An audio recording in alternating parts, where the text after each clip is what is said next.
आज हम लोग क्षेत्रमिति के विषय में बात करेंगे। ठीक है, इसके पहले हमने सांख्यिकी का बात किया था और सांख्यिकी के बिल्कुल शुरुआती बिंदु से लेकर के लगभग जहां तक आपका 10th का सिलेबस है वहां तक पहुंचाया गया था। बीच में सिर्फ एक माध्यिका और बहुलक नाम का पॉइंट बचा हुआ है, जिसके विषय में हम लोग फिर कभी बात कर लेंगे।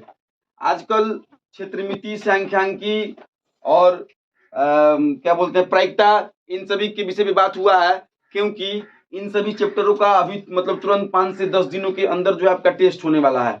आज आप यदि इन सभी वीडियो को देखते हुए और एक मतलब अपने बुक को समझते हुए बुक में मौजूद सवालों को यदि बनाते हैं तो आपको तनिक भी तकलीफ नहीं होगा।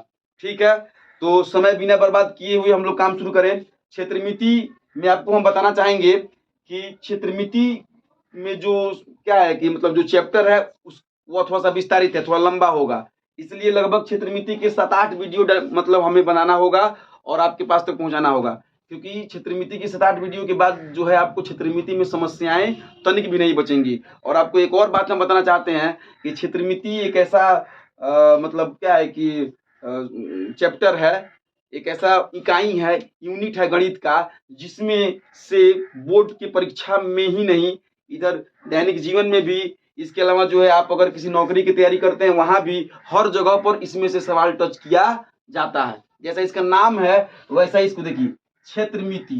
क्षेत्रमिति का मतलब हुआ क्षेत्र को मापने वाली स्थिति। अगर व्यवहारिक रूप में मैंने आपको पहले भी बताया है कि शब्दों को तोड़िए और उससे आप जो है परिभाषा बना सकते हैं। और परिभाषाएं जो 2 प्रकार की होती हैं, एक व्यवहारिक रूप में समझने के लिए और एक किताबी रूप में जानने के लिए। तो यदि आपसे कोई पूछे क्षेत्रमिति किसे कहते हैं, मेरे वीडियो को देखते हुए आप मेरे वीडियो को रोकते हुए परिभाषा लिख सकते हैं। यदि तब भी आप परिभाषा नहीं लिख पाते हैं तो मैं इस वीडियो में जो है या इसके मतलब अगले वीडियो में जो है इन सभी जो भी चीजें जो पढ़ाऊंगा उसका परिभाषा बना करके एक फोटो के रूप में डाल दूंगा। आप वीडियो को रोक करके फोटो से भी मतलब परिभाषा लिख सकते हैं, आपकी अपनी मर्जी, जैसे आप चाहो। अगर खुद से भी बना लेते हो तो अच्छी बात है, या मेरे वीडियो के माध्यम से भी आप बना सकते हो।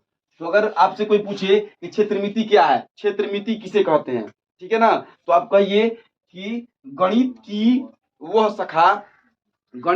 शाखा जिसमें या जिसके तहत हम लोग क्या है कि किसी भी क्षेत्र को मापने की स्थिति के बारे में क्या करते हैं, जानकारी अध्ययन मतलब ज्ञान अर्जित करते हैं या जानकारी लेते हैं या अध्ययन करते हैं। क्या कहलाता है? क्षेत्रमिति कहलाता है। क्षेत्र प्लस मिति, क्षेत्रों को मापने की स्थिति। तो आपको मैं बताना चाहता हूं कि आप जिस रूम में अभी फिलहाल बैठे हैं उस रूम में अगर आप नीचे की तरफ देखें, नीचे अगर फर्श की तरफ देखें तो आपको दिखाई देगा कि इधर एक ऐसी मतलब दीवार है नीचे, फिर एक ऐसा है, फिर एक ऐसा है, फिर जाकर के यहाँ ऐसा है।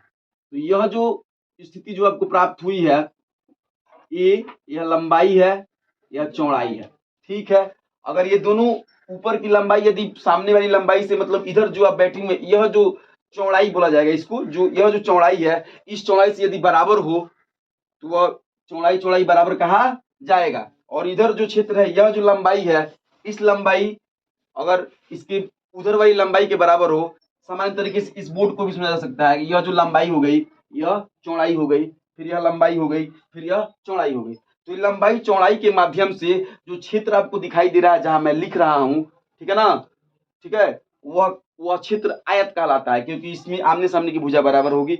मतलब हालांकि मैं इसका जिक्र करूंगा, लेकिन फिलहाल आप बात को समझिए कि क्षेत्रमिति होता क्या है। तो क्षेत्रों को मापने की स्थिति, इसकी लंबाई और इसकी चौड़ाई को मिला करके जो क्षेत्र बन रहा है, जो क्षेत्र घिरा जा रहा है, दो मतलब लंबाई और चौड़ाई के माध्यम से जो क्षेत्र घिर रहा है, उस घिरी गई आकृति को, उस घिरे गए क्षेत्र को क्षेत्रमिति कहा जाता है। समझ गए बात आप? तो आपने क्या देखा कि क्षेत्रमिति जो होती है उसमें क्या होना अनिवार्य है। सबसे पहले तो आपको उसमें एक लंबाई होनी चाहिए, फिर चौड़ाई होनी चाहिए। लंबाई चौड़ाई के माध्यम से जो क्षेत्र घेरा जाएगा उसकी स्थिति होनी चाहिए। अगर बराबर है तो आयत है, नहीं भी बराबर होगा तब भी काम चलेगा। अगर मैं ऐसे अगर आकृति बना दूं जो बराबर नहीं है, फिर भी यह क्षेत्रमिति का ही रूप कहलाएगा। किसी को दिक्कत? यहाँ तक बात आ गई समझ में? अर्थात क्षेत्रमिति इसको कहा जाएगा। फिर अब जब आप रूम में देख रहे हैं, जब आप ऊपर देखिएगा तो जो इसकी ऊंचाई है, जहां यह सब क्षेत्र घिरा हुआ है, तो इसमें यदि आप ऊंचाई मिला देते हो तो यहाँ जो स्थिति बन रही है, ठीक है, अब ये एक हॉल जैसा बन गया, एक रूम जैसा बन गया जिसमें कुछ जगह हो गया, ठीक है ना, जहाँ जो है आप किसी वस्तु को रख सकते हो या कुछ भी जो भी आपको करना हो। अर्थात अब इसमें क्या जुट गया, एक हाइट जुट गया। तो इसमें लंबाई है, चौड़ाई है और ऊंचाई है। अर्थात क्षेत्रमिति के तहत लंबाई, चौड़ाई, ऊंचाई को अध्ययन किया जाता है। बात को ध्यान में रखिए, आकृति किसी भी प्रकार का हो लेकिन उसमें लंबाई, चौड़ाई, ऊंचाई होती है। सिर्फ लंबाई चौड़ाई भी अगर होगी तो तब भी उसको क्षेत्रमिति के अंतर्गत रखा जाएगा। बात ध्यान से समझते रहिएगा। और अगर उसमें ऊंचाई होगी तब भी उसको क्षेत्रमिति के अंतर्गत रखा जाएगा। तो इस बात के आधार पर क्षेत्रमिति के दो प्रकार हो गए। कितने प्रकार हो गए? क्षेत्रमिति में मतलब दो प्रकार की आकृतियां हो गई, प्रकार नहीं, इसकी आकृति क्षेत्रमिति आकृति के रूप जो होते हैं वह एक होता है 2D आकृति, 2D शेप, और दूसरा होता है 3D शेप, ठीक है, जिसको हम लोग हिंदी में द्विविमीय बोलते हैं और इंग्लिश में त्रिविमीय बोलते हैं, विमीय बोलते हैं। किसी को दिक्कत? द्विविमीय में L होता है, B होता है, त्रिविमीय में L होता है, B होता है और H होता है। किसी को दिक्कत? अब द्विविमीय में क्या क्या आता है पहले उसका परिचय कर लेते हैं, ठीक है, तब उसके बाद हम उन सब की परिभाषा, उन सब के सूत्र, उन सब की विशेषता के बारे में भी बारी बारी से क्या करेंगे, जानकारी हासिल करेंगे और उन सब के आधार पर क्वेश्चन को भी क्या करेंगे, प्रैक्टिस करेंगे बहुत अच्छे तरीके से। मैं मतलब इस बार जो है, मतलब हालांकि मेरे पिछले वीडियो में जो है मेंसुरेशन के बहुत सारे वीडियोज हैं, लेकिन उन सब मतलब वीडियोज को अलग करके मैं इस साल जो है, इस समय जो एक नए तरीके से वीडियो बनाने की कोशिश में हूँ। और मैं कोशिश करूंगा कि इस बार मेंसुरेशन आपके मतलब दिमाग में छा जाए, जिस तरीके से सांख्यिकी में आपको तनिक भी कोई तकलीफ नहीं हो रहा होगा। मेरे इस मतलब क्या है कि मेरे इस कंटेंट को समझ करके, पढ़ करके, सीख करके आप जो है आसानी से अपने अभ्यास को बना सकते हैं, कोई दिक्कत नहीं होगा। इसलिए ध्यान से देखते रहें। द्विविमीय अर्थात इसमें लंबाई हो और चौड़ाई हो, त्रिविमीय जिसमें लंबाई हो, चौड़ाई हो और ऊंचाई हो। द्विविमीय में की अगर हम बात करें तो इसकी अंतर्गत आएगा आपका, सबसे पहले आ जाएगा चतुर्भुज, ठीक है, दूसरा त्रिभुज, ठीक है ना, चौथा वृत्त। देखिए चतुर्भुज में भी लंबाई होती है और चौड़ाई होती है। त्रिभुज में मतलब लंबाई चौड़ाई होती है लेकिन उसमें 3 इकाई करके दिया होता है, 3 भुजा को घेरा गया है। जैसे कि मान लीजिए यहाँ पे त्रिभुज अगर हम बनाते हैं तो 3 साइड से घिरा है, लेकिन इसमें ऊंचाई नहीं है। यह जो शेप है यह 2D शेप है, 2D आकृति है, समझ रहे हैं बातों को। इसलिए त्रिभुज को द्विविमीय में रखा जाता है। अगर आप चतुर्भुज की बात करें तो चतुर्भुज जो है बहुत प्रकार का होता है। जैसे कि सबसे पहला मतलब चतुर्भुज का मतलब हो गया वर्ग, चतुर्भुज हो गया वर्ग, दूसरा आयत, तीसरा समांतर चतुर्भुज, सम चतुर्भुज, समलंब चतुर्भुज, इस सब प्रकार के चतुर्भुज हो गए। समझ रहे हैं बात को।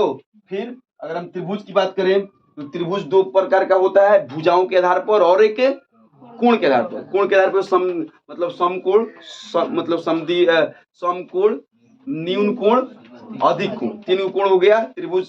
फिर समबाहु त्रिभुज, समद्विबाहु त्रिभुज, विषमबाहु त्रिभुज। इन सभी चीजों के विषय में आपको पहले पता होगा, लेकिन इसमें हम इसके विषय में थोड़ी थोड़ी बातें करते हुए, विशेषता बताते हुए, सबका सूत्र क्लियर करते हुए, सबके ऊपर 2-4 एग्जाम्पल बैठा करके समझाते हुए आगे निकल जाएंगे। फिर वृत्त में जो है आपका सिर्फ वृत्त आता है। वृत्त भी द्विविमीय आकृति की अंतर्गत ही इसको रखा जाता है, समझ गए। अब यदि त्रिविमीय आकृति की बात की जाए तो त्रिविमीय आकृति के अंतर्गत, त्रिविमीय आकृति के अंतर्गत सबसे पहला जो होता है उसे बोलते हैं बेलन। घन घनाभ बीसी में आता है, घन घनाभ, शंकु, गोला, समझ गए। इन सभी चीजों को बेलन के बारे में, घन घनाभ, शंकु, गोला के बारे में इसमें पढ़ा जाता है। एक और आता है इसमें बाल्टी, जिसको बोलते हैं छिन्नक, छिन्नक कहा जाता है, जो 10वीं ईयर का सबसे महत्वपूर्ण पॉइंट है। यहाँ से 5 नंबर का सवाल निश्चित रूप से आपको टच करेगा, ठीक है ना। छिन्नक से 5 नंबर का सवाल टच करता है 10वीं वर्ग में, ठीक है। तो हम बात करते हैं, ठीक है, यहाँ तक आप समझ गए। मतलब द्विविमीय आकृति में क्या क्या आता है, त्रिविमीय आकृति में क्या क्या आता है। आज परिचय हो रहा है, आज इस पॉइंट को जो है क्षेत्रमिति का परिचय नाम दिया जा सकता है। मेंसुरेशन का क्या मतलब इंट्रोडक्शन है उसके विषय में यहाँ पे बात हो रही है, क्या क्या होता है इसमें, तब मैं कल से इसके विषय में बारी बारी से बात करूंगा, बात समझिएगा। अब देखिए, अब जो होता है ये तो सभी, ये तो हो गए चतुर्भुज क्या है, त्रिभुज क्या है, अगर त्रिभुज का नाम हो गया सिर्फ। अब जो है इनका निकाला क्या क्या जाता है, क्षेत्रमिति के अंतर्गत इनको किस किस स्थिति में निकाला जाता है। तो जो 2D आकृति होते हैं इनके दो चीज निकाले जाते हैं, दो ही इसके प्रमुख होते हैं, और सभी चीजें जो अलग अलग, और सभी फार्मूले जो अलग अलग बनी होती है। ठीक है, अरे लड़का देखो इधर बोर्ड की तरफ देखो, कहाँ दिख रहा है। हाँ, तो क्षेत्रमिति जो द्विविमीय आकृति है इसमें इसका जो है दो चीज निकलता है, एक क्षेत्रफल और दूसरा परिमाप। अब हम लोग यह जानेंगे कि क्षेत्रफल क्या होता है और परिमाप क्या होता है।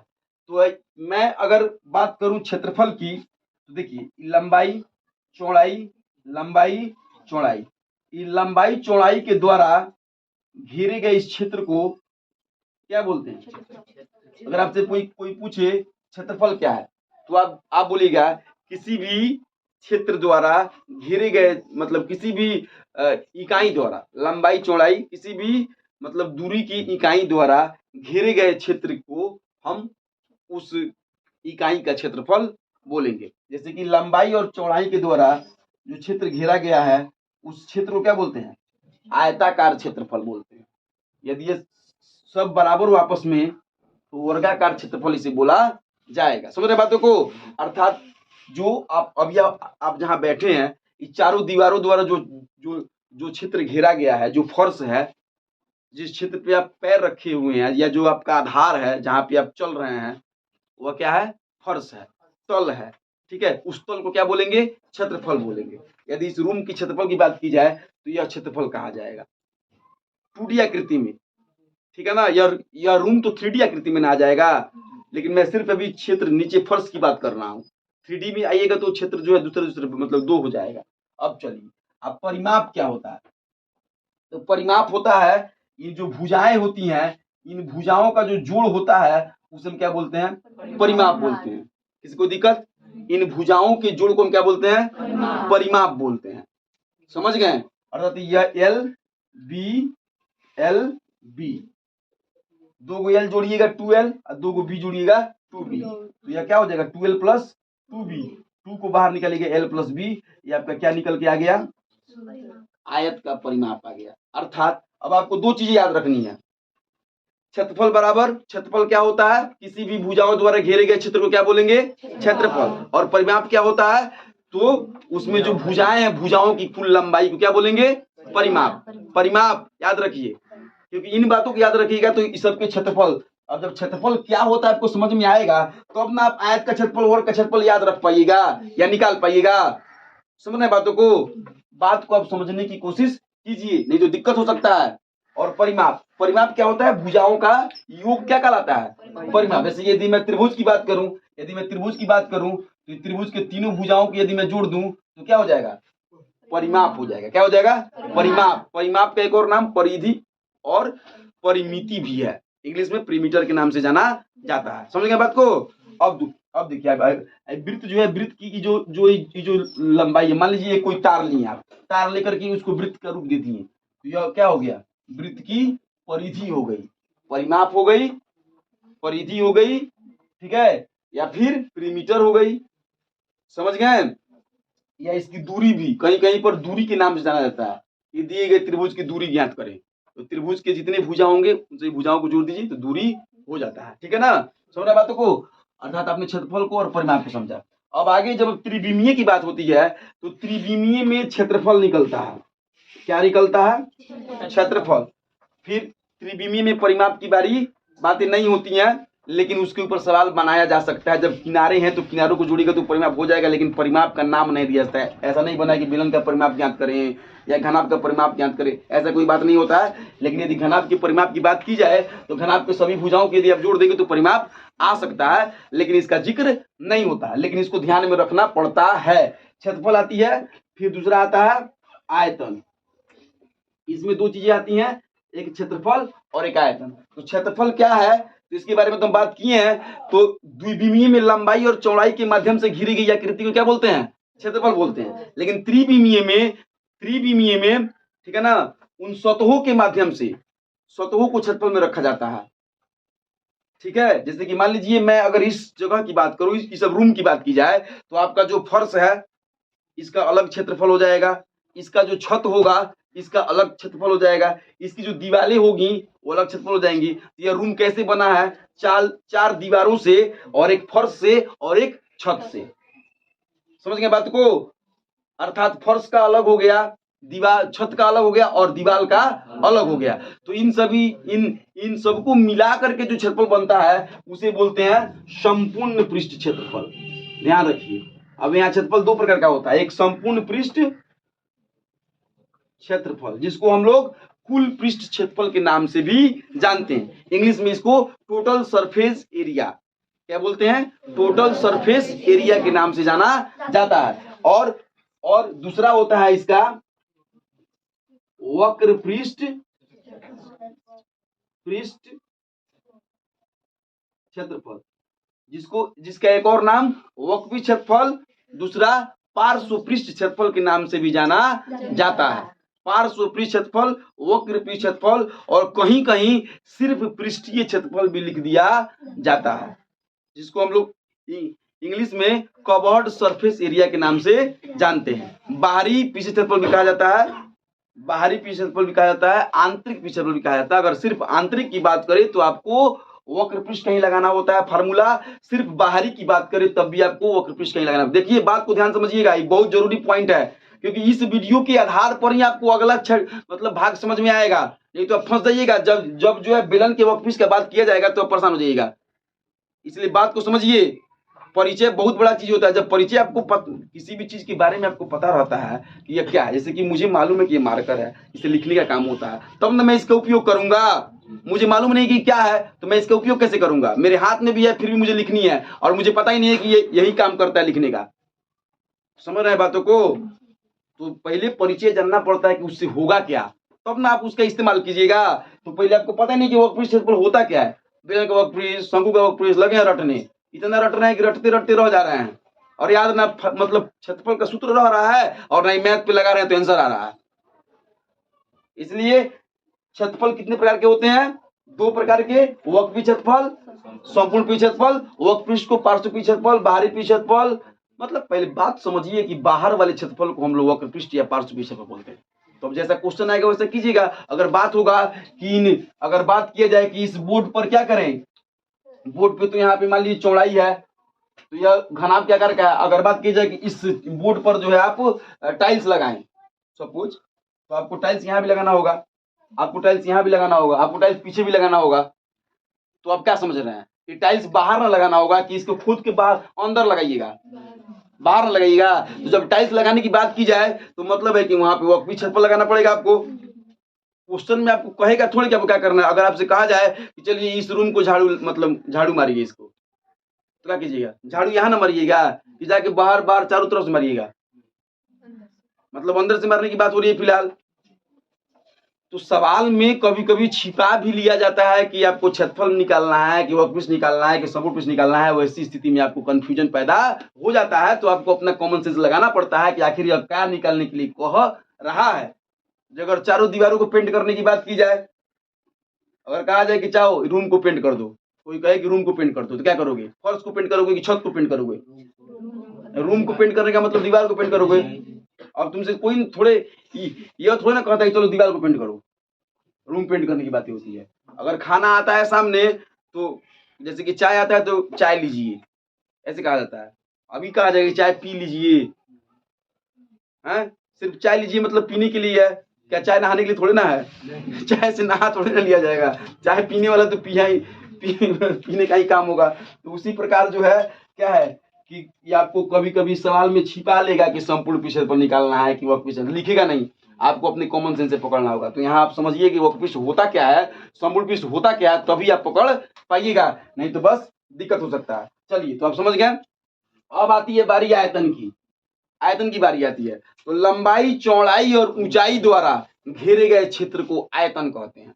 देखिए क्षेत्रफल का परिभाषा था कि लंबाई और चौड़ाई द्वारा घेरे गए क्षेत्र को क्षेत्रफल बोलते थे। ठीक है, अब आप जो है आयतन की बात की जाए तो लंबाई, चौड़ाई और ऊंचाई, मतलब 3 चीजें उसमें लगी हों तब जाकर के वह क्या होगा, आयतन होगा। आप यहाँ पे देख रहे हैं बेलन, शंकु, गोला। आपको लग रहा है कि गोला में कहाँ से लंबाई या चौड़ाई या ऊंचाई आएगा, तो आप गलत सोच रहे हैं। सब में होता है, ये 3 चीज सब में होती है, भले ही आपको उसमें दिखती नहीं है। गोला मान लीजिए हम ऐसे बनाते हैं, ऐसे बना दिए। फुटबॉल देखे है ना, गेंद, अभी ऑफलाइन क्लास में मैंने आपको उसके ऊपर सवाल भी बताया है। तो इस गेंद में लंबाई भी है, चौड़ाई भी है, ऊंचाई भी है, भले आपको समझ में नहीं आ रहा है क्योंकि सब आ रही है, सब बराबर है आपस में, इसलिए आपको लग नहीं रहा है, दिख नहीं रहा है किसी कोने से। यहाँ बेलन की अगर बात की जाए, बेलन की बात की जाए तो बेलन में यहाँ पर वृत्त है, तो वृत्त किसका हो गया, वृत्त किसका हो गया, 2 विमीय हो गया। अब इसमें ऊंचाई मिल गया तो क्या हो जाएगा, 3 विमीय हो जाएगा। किसी को दिक्कत, बात सबको समझ में आ रही होगी। तो आयतन का मतलब हुआ कि जो वह क्षेत्र जो लंबाई, चौड़ाई और ऊंचाई द्वारा घेरा गया हो, क्या होता है, आयतन कहलाता है। ठीक है, जैसे कि यहाँ हम लोग जिस रूम में बैठे हैं, इस रूम में जो यह जहाँ मैं अपना हाथ फैला रहा हूँ या जहाँ जगह खाली है, फर्श से लेकर के छत तक की इस बीच वाली स्थिति को हम क्या बोलते हैं, आयतन बोलते हैं। अब अगर बात की जाए, क्वेश्चन में अगर आ जाएगा कि एक व्यापारी ने 10 बोरी सीमेंट लाया और एक रूम में रख दिया, अब उसमें 10 बोरी और रखने की बारी है, अब बताइए कि उस 10 बोरी सीमेंट का क्या होगा, कैसे होगा। तो जब रखने की बारी आ जाए तो आपको समझना होगा कि व्यापारी सीमेंट की बोरियां कहाँ रख रहा है, रूम में रख रहा है। तो रूम में जो अंदर रख रहा है वह एरिया क्या है, क्षेत्रफल है कि आयतन है, आयतन है। तो आपको वहां पे आयतन का फॉर्मूला लगाना पड़ेगा। समझ रहे हैं बातों को, समझ में आ रही बातें। अगर वहां पे वर्कपीस वहां पे लिखा नहीं है कि वर्कपीस लगाइएगा, संपूर्ण पीस लगाइएगा, ठीक है ना, लेकिन आपको समझ में आना चाहिए कि वहां पे आयतन ही लगेगा। किसी को दिक्कत, यहां तक बातें समझ में आ गई। अब आगे बात करते हैं। अब हम लोग इतना समझ गए, आज हमने हर चीज का मतलब आपको परिचय करा दिया, लगभग अब कोई चीज मतलब छूटा नहीं है। लेकिन अगर फिर आगे क्लास चलेगी, भाग 2 जब हमारा आएगा तो उसमें जो है क्या है, फिर बातें हो जाएंगी। फिलहाल मैं आपको अब वर्क देता हूँ। वर्क आपको क्या करना है, क्षेत्रमिति किसे कहते हैं, ठीक है, द्विविमीय आकृति किसे कहते हैं, त्रिविमीय आकृति क्या है, ठीक है ना, फिर द्विविमीय आकृति में क्या क्या आता है, फिर त्रिविमीय आकृति में क्या क्या आता है, मतलब त्रिविमीय आकृति में क्या क्या होता है। फिर 1 मिनट रुकिए, समझ लीजिए, बात समझ लीजिए। फिर क्षेत्रफल क्या है, परिमाप क्या है, वह संपूर्ण पृष्ठ किसे कहते हैं, वक्रपृष्ठ किसे कहते हैं, और आयतन क्या होता है।